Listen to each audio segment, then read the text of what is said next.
నమస్తే స్నేహితులారా, నేను మీ మెప్మా డిజి మహిళ. మీరంతా ఎలా ఉన్నారు? ఈరోజు మనం కొన్ని నిజమైన సైబర్ క్రైమ్ సంఘటనలు, అలాగే మనకు చట్టం ఎలా సహాయం చేస్తుందో తెలుసుకుందాం. ఇంకా ఎందుకు ఆలస్యం, మొదలు పెడదాం. హాయ్ అండి, హలో, మీ అందరికీ నా నమస్కారం. నేను మీ అనుష. ప్రజ్ఞ వర్చువల్ ట్రైనింగ్ అకాడమీకి స్వాగతం. ఈరోజు మనం సైబర్ భద్రతకు సంబంధించిన కొన్ని నిజమైన సంఘటనలు మరియు మనల్ని రక్షించడానికి ఉన్న చట్టాల గురించి తెలుసుకుందాం.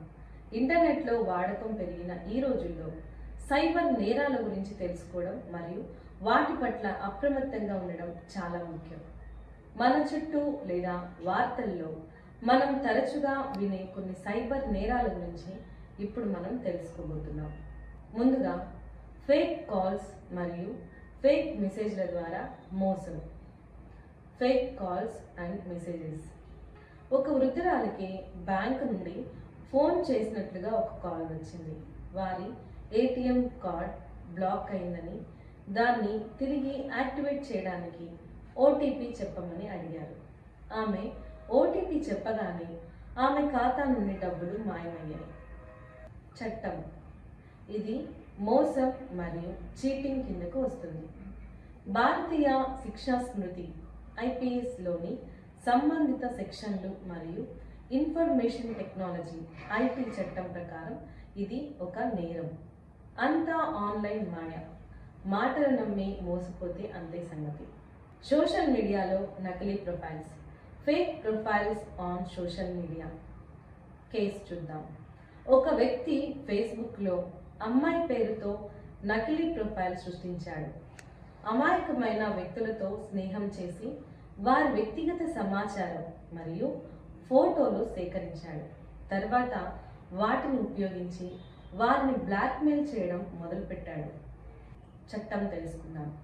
ఇది గుర్తింపు దొంగతనం, వేధింపులు మరియు బ్లాక్మెయిలింగ్ కిందకు వస్తుంది. ఐటీ చట్టంలో సెక్షన్ 66D మరియు ఐపీసీలోని సంబంధిత సెక్షన్ల ప్రకారం ఇది ఒక గొప్ప నేరం. కాబట్టి చూసేదంతా నిజం కాదు. సోషల్ మీడియాలో జాగ్రత్త పడకపోతే చిక్కుల్లో పడతావు. మరొక విషయానికి వస్తే online job frauds. Online job fraud case విషయానికి వస్తే ఒక నిరుద్యోగికి ఒక వెబ్సైట్లో మంచి జీతంతో ఉద్యోగం ఉన్నట్లు ప్రకటన కనిపించింది. వారు రిజిస్ట్రేషన్ ఫీజు మరియు ప్రాసెసింగ్ ఫీజు కింద కొంత డబ్బులు అడిగారు. డబ్బులు చెల్లించిన తర్వాత వారి నుండి ఎలాంటి స్పందన లేదు. చట్టాన్ని పరిగణిస్తే ఇది మోసం మరియు నమ్మక ద్రోహం కిందకు వస్తుంది. ఐపీసీలోని సెక్షన్లు మరియు ఐటీ చట్టం ప్రకారం ఇది ఒక పెద్ద నేరం. ఉద్యోగం పేరుతో ఊరించే మాటలు, ముందు డబ్బులు అడిగితే అది ఖచ్చితంగా మోసం వేసుమా, అది గుర్తుపెట్టుకోండి. మరొక విషయం, డేటా లీక్ కేసు విషయానికి వస్తే ఒక పెద్ద కంపెనీ యొక్క వెబ్సైట్ హ్యాక్ చేయబడింది. దానివల్ల లక్షలాది మంది వినియోగదారులు వ్యక్తిగత సమాచారం అంటే పేర్లు, ఈమెయిల్ ఐడీలు, ఫోన్ నెంబర్లు బయటకు లీక్ అయ్యాయి.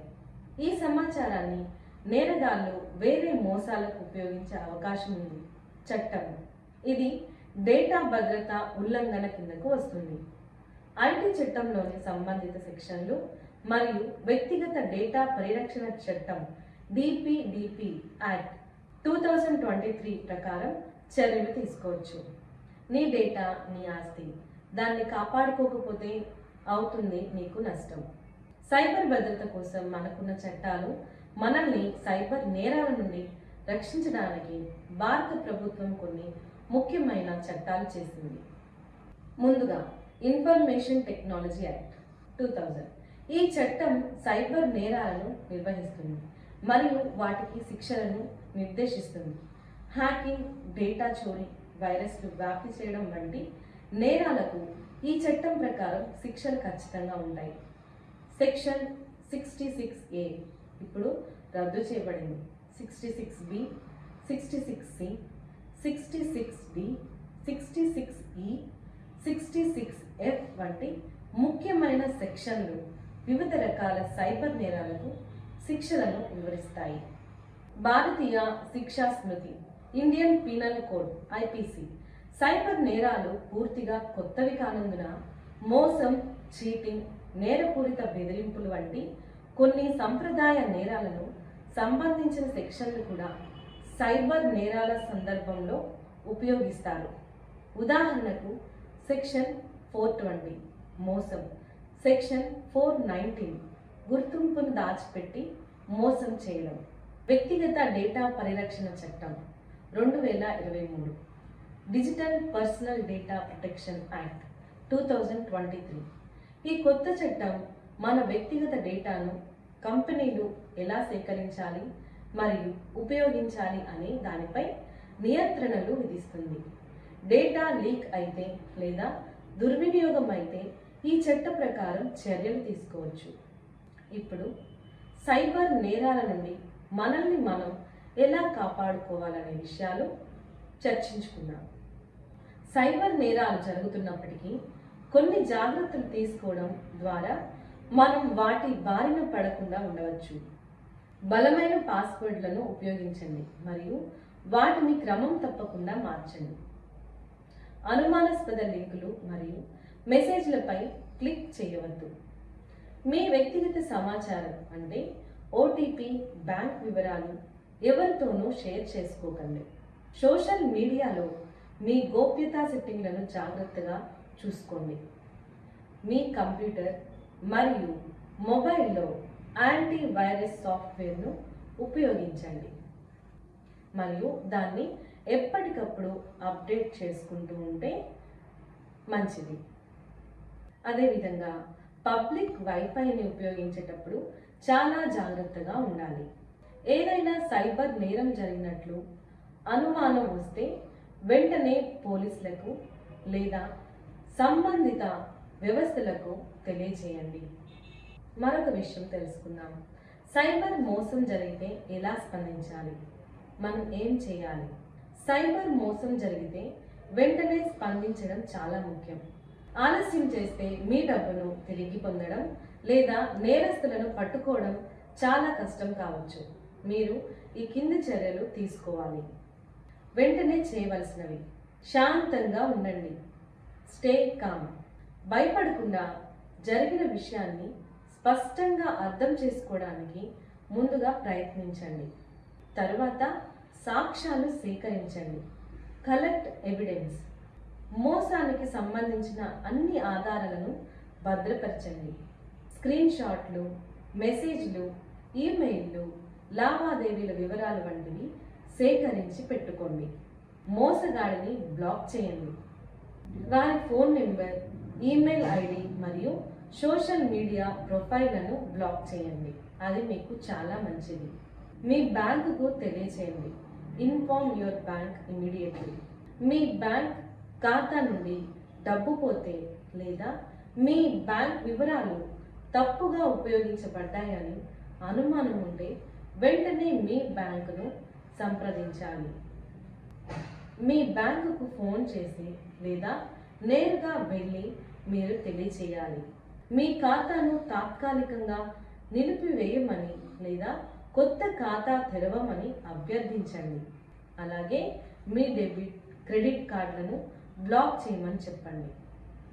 అటు తర్వాత చేయవలసినవి: సైబర్ క్రైమ్ పోర్టల్లో ఫిర్యాదు చేయండి. Report to the cyber crime portal. భారత ప్రభుత్వానికి చెందిన national cyber crime reporting portal https cybercrime.government.in ద్వారా ఆన్లైన్లో ఫిర్యాదు చేయండి. ఇది మీ ఫిర్యాదును సంబంధిత అధికారులకు చేరుస్తుంది మరియు పోర్టల్లో రిపోర్ట్ సైబర్ క్రైమ్ పై క్లిక్ చేయండి. మీ వివరాలు మరియు జరిగిన మోసం గురించి పూర్తిగా నింపండి. అదేవిధంగా మీ వద్ద ఉన్న సాక్ష్యాలను కూడా అప్లోడ్ చేయండి. ఫిర్యాదు సమర్పించిన తర్వాత మీకు ఒక రిఫరెన్స్ నెంబర్ వస్తుంది. దానిని భద్రంగా ఉంచుకోండి మరియు మీ ఫిర్యాదు యొక్క స్థితిని తెలుసుకోవడానికి ఉపయోగించండి. స్థానిక పోలీస్ స్టేషన్లో ఫిర్యాదు చేయండి. Report to the local police station. మీ దగ్గరలోని సైబర్ క్రైమ్ పోలీస్ స్టేషన్కు నేరుగా వెళ్ళి ఒక రాతపూర్వక ఫిర్యాదు ఇవ్వండి. మీ ఫిర్యాదులో జరిగిన సంఘటన యొక్క పూర్తి వివరాలు, తేదీ, సమయం మరియు మీ వద్ద ఉన్న సాక్ష్యాలను జత చేయండి. ఫిర్యాదు యొక్క కాపీని తీసుకోవడం మర్చిపోవద్దు. టెలికాం ఆపరేటర్కి ఫిర్యాదు చేయండి. Report to telecom operator. మీకు ఫేక్ కాల్స్ లేదా మెసేజ్లు వస్తే మీ టెలికాం ఆపరేటర్కు ఫిర్యాదు చేయవచ్చు. ఇతర సంబంధిత సంస్థలకు తెలియచేయండి. మీరు ఆన్లైన్ షాపింగ్ లేదా ఇతర ప్లాట్ఫామ్ల ద్వారా మోసపోయి ఉంటే ఆయా సంస్థల కస్టమర్ కేర్కు కూడా తెలియచేయండి. మీ ఖాతాలను పర్యవేక్షించండి. Monitor your accounts regularly. మీ బ్యాంక్ ఖాతాలు మరియు ఇతర ఆన్లైన్ ఖాతాలను క్రమం తప్పకుండా తనిఖీ చేస్తూ ఉండండి. ఏదైనా అనుమానాస్పద లావాదేవీ కనిపిస్తే వెంటనే మీరు చర్య తీసుకోండి. ఇంకా కొన్ని ముఖ్యమైన విషయాలను మనం చర్చించుకున్నాం. సమయం చాలా ముఖ్యం. మోసం జరిగిన వెంటనే స్పందించడం వల్ల మీ డబ్బును మీరు తిరిగి పొందే అవకాశాలు పెరుగుతాయి లేదా కోల్పోయే ప్రమాదం ఉంటుంది. అన్ని వివరాలు అందించండి. ఫిర్యాదు చేసేటప్పుడు జరిగిన సంఘటన యొక్క పూర్తి మరియు ఖచ్చితమైన వివరాలు తెలియచేయండి మరియు వాటిని గురించి వివరించండి. అదేవిధంగా మీరు సాక్ష్యాలను భద్రపరచండి. మీ ఫిర్యాదుకు మద్దతుగా అన్ని సంబంధిత పత్రాలు మరియు స్క్రీన్ షాట్లను భద్రపరచండి. ఓపికగా ఉండండి. సైబర్ నేరాల దర్యాప్తుకు సమయం పట్టవచ్చు. అధికారులకు సహకరించండి మరియు మీ ఫిర్యాదు యొక్క స్థితిని తెలుసుకుంటూ ఉండండి. సైబర్ మోసం జరిగినప్పుడు సరైన సమయంలో సరైన చర్యలు తీసుకోవడం ద్వారా మీరు నష్టాన్ని తగ్గించుకోవచ్చు మరియు నేరస్తులను పట్టుకోవడానికి సహాయపడవచ్చు. కాబట్టి జాగ్రత్తగా ఉండండి. ఇప్పుడు మరొక విషయం కూడా తెలుసుకుందాం. ఈమెయిల్ మరియు సోషల్ మీడియా భద్రత గురించి. ఫిషింగ్ ఈమెయిల్లను గుర్తించడం, గోప్యతా సెట్టింగ్లు మరియు మోసాలను నివారించడం గురించి కూడా మనం తెలుసుకుందాం. ఫిషింగ్ ఈమెయిల్లను గుర్తించండి. Recognising fishing emails. ఫిషింగ్ అంటే ఒక రకమైన మోసం. మోసగాళ్ళు నిజమైన కంపెనీల నుండి వచ్చి నకిలీ ఈమెయిల్ను పంపిస్తారు. వాటి ద్వారా మీ వ్యక్తిగత సమాచారం అంటే పాస్వర్డ్లు, బ్యాంక్ వివరాలు దొంగిలించాలని చూస్తుంటారు. ఇలాంటి ఈమెయిల్లను ఎలా గుర్తించాలో మనం చూద్దాం. తెలియని వారి నుండి వచ్చే ఈమెయిల్. మీకు ఎప్పుడూ తెలియని వ్యక్తుల నుండి లేదా అనుమానాస్పదమైన ఈమెయిల్ అడ్రస్ల నుండి వచ్చే ఈమెయిల్ల వల్ల జాగ్రత్తగా ఉండాలి. అనుమానాస్పదమైన లింకులు. ఈమెయిల్లలో లింకులు ఉంటే వాటిపై క్లిక్ చేసే ముందు చాలా జాగ్రత్తగా 1-2 సార్లు చూసుకోండి. కర్సర్ను లింక్ మీద ఉంచితే అసలు వెబ్సైట్ అడ్రస్ కనిపిస్తుంది. అది నిజమైన కంపెనీ అడ్రస్లా ఉందో లేదో గమనించండి. చిన్న తేడాలు కూడా ఉండొచ్చు. మరియు అటాచ్మెంట్ల గురించి తెలుసుకుందాం. మీరు అసలు ఊహించని లేదా అనుమానాస్పదంగా ఉన్న అటాచ్మెంట్లను డౌన్లోడ్ చేయకండి. వాటిలో వైరస్లు ఉండవచ్చు. ఖచ్చితత్వం లేని భాష. ఫిషింగ్. ఈమెయిల్లలో భాష సరిగ్గా ఉండకపోవచ్చు. వ్యాకరణ తప్పులు లేదా వింతైన పదాలు కూడా ఉండవచ్చు. వెంటనే స్పందించమని ఒత్తిడి చేస్తుంటారు. మీ ఖాతా బ్లాక్ అవుతుందని లేదా ఏదో కోల్పోతారని భయపడుతూ వెంటనే స్పందించమని అడుగుతుంటారు. నిజమైన కంపెనీలు ఇలా తొందర పెట్టవు. అదేవిధంగా వ్యక్తిగత సమాచారం అడుగుతుంటారు. బ్యాంకులు లేదా ఇతర ముఖ్యమైన సంస్థలు ఈమెయిల్ ద్వారా మీ పాస్వర్డ్ లేదా ఇతర రహస్య సమాచారాన్ని అసలు అడగవు. ఒకవేళ ఎవరైనా అడిగితే అది మోసం అని గుర్తుంచుకోండి. ఒకవేళ మీకు అనుమానాస్పదమైన ఈమెయిల్ వస్తే దానిపై అసలు క్లిక్ చేయకండి.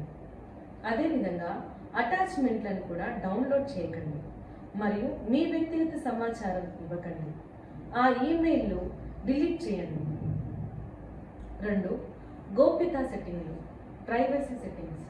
సోషల్ మీడియాలో మీ వ్యక్తిగత సమాచారం ఎవరు చూడగలగాలి అనేది మీరు నిర్ణయించుకోవచ్చు. దీనికోసం గోప్యతా సెట్టింగ్లను సరిగ్గా మార్చుకోవడం చాలా ముఖ్యం. ప్రొఫైల్ సమాచారం: మీ పేరు, ఫోటో, పుట్టిన తేదీ, చదువు, ఉద్యోగం వంటి వివరాలను ఎవరు చూడగలగాలి అనేది ఎంచుకోండి.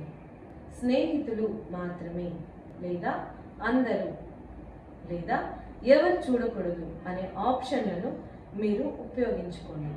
పోస్టులు మరియు షేర్లు: మీరు పెట్టే పోస్టులు మరియు షేర్ చేసే విషయాలు ఎవరు చూడగలగాలి అనేది నిర్ణయించుకోండి. అదేవిధంగా స్నేహితుల జాబితా: మీ స్నేహితుల జాబితాను అందరూ చూడగలగాలా లేదా మీ స్నేహితులు మాత్రమే చూడగలగాలా అనేది సెట్ చేసుకోండి. లొకేషన్ షేరింగ్: మీరు ఎక్కడున్నారో తెలుసుకునే ఆప్షన్ను అవసరమైతేనే ఆన్ చేయండి, లేకపోతే ఆఫ్ చేయండి. మరొక విషయానికి వస్తే యాప్ల అనుమతులు: మీరు సోషల్ మీడియా ఖాతాతో కనెక్ట్ చేసే ఇతర యాప్లకు ఎలాంటి అనుమతులు ఇస్తున్నారో చూడండి. అవసరం లేని వాటిని తీసేయండి. ఎప్పటికప్పుడు మీ గోప్యతా సెట్టింగ్లను తనిఖీ చేస్తూ ఉండండి మరియు మీకు సౌకర్యంగా ఉండేలా మార్చుకోండి. 3. మోసాలను నివారించండి.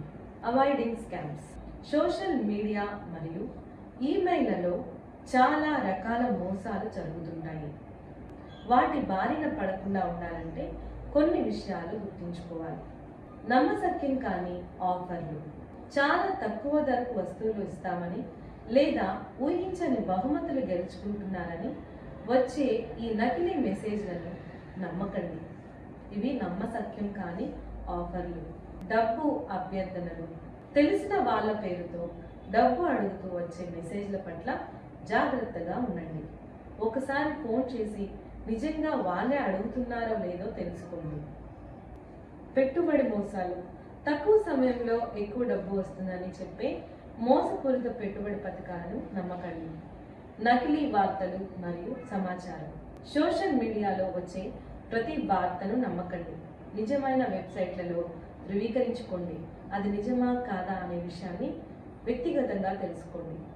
వ్యక్తిగత సమాచారం అడగడం: ఎవరైనా మీ వ్యక్తిగత లేదా ఆర్థిక సమాచారం అడిగితే ఇవ్వకండి. ఎల్లప్పుడూ అప్రమత్తంగా ఉండండి మరియు ఏదైనా అనుమానాస్పదంగా అనిపిస్తే దాని గురించి మరింత తెలుసుకోవడానికి ప్రయత్నించండి లేదా దానిని పూర్తిగా విస్మరించుకోండి. మన హక్కులు తెలిసి వాటిని రక్షించుకోవడమే నిజమైన బలం. తర్వాత వీడియోలో మహిళల కోసం ప్రత్యేకంగా ఉన్న సైబర్ భద్రత గురించి తెలుసుకుందాం. ఇప్పుడు మనం నేర్చుకున్న టాపిక్ పై కొన్ని ప్రశ్నలను చూద్దాం.